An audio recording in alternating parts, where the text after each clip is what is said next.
Subscribe now and press the bell icon. Never miss an update. Mixed by Kana Music Talent.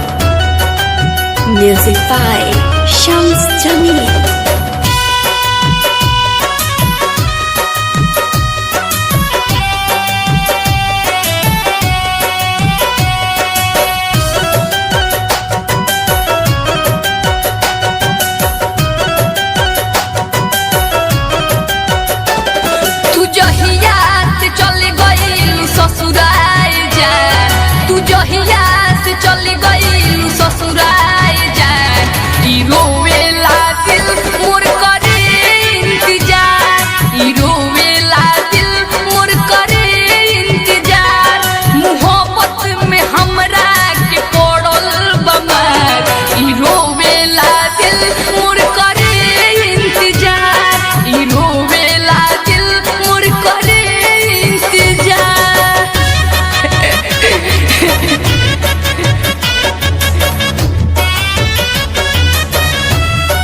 Mixed by Kana Music Talent.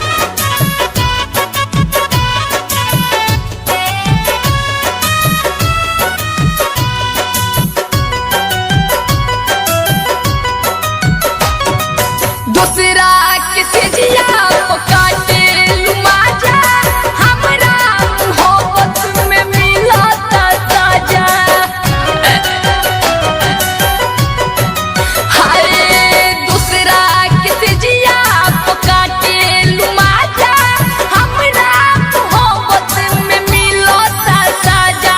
बा दूसरा किसी नुरात भोरो लीला, बा दूसरा किसी नुरात भोरल लीला।